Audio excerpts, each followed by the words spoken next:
আসসালামু আলাইকুম। সবাই অনেক ভালো আছেন, আমিও অনেক ভালো আছি আলহামদুলিল্লাহ। তো আপনাদের সাথে আমি একটা বিষয় শেয়ার করতে আসলাম। সবার প্রিয়, সবার ভালোবাসা ডাক্তার মিজানুর রহমান আজহারি হুজুর আসবে আমাদের চাঁপাইনবাবগঞ্জ জেলায় রাজশাহী বিভাগের মধ্যে।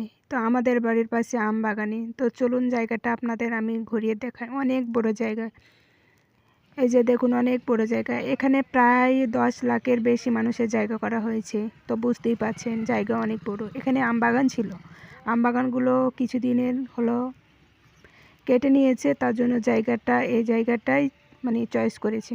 কারণ স্টেডিয়ামে, চাঁপাইনবাবগঞ্জ স্টেডিয়াম মাঠে এতগুলো মানুষের জায়গা হবে না, তার জন্য এই যে আমাদের বাড়ির পাশে আম বাগানে এখানে কমিটি এই জায়গাটা চয়েস করে এখন এই জায়গার কাজ চলতেছে। তো বাইরে থেকে যারা আসবে তাদের জন্য ব্যবস্থাও করা হয়েছে। যারা অন্য জেলা থেকে আসবে, অনেক অনেক দূর দূরান্ত থেকে অনেক লোক আসবে, তাদের জন্য সুব্যবস্থা রাখা হয়েছে। তো এই তো দেখতে পাচ্ছেন। তো আলহামদুলিল্লাহ আলহামদুলিল্লাহ আমাদের চাঁপাইনবাবগঞ্জ জেলার মধ্যে আসছে, আমরা অনেক খুশি আলহামদুলিল্লাহ। তো ভালো থাকবেন, আল্লাহ হাফিজ।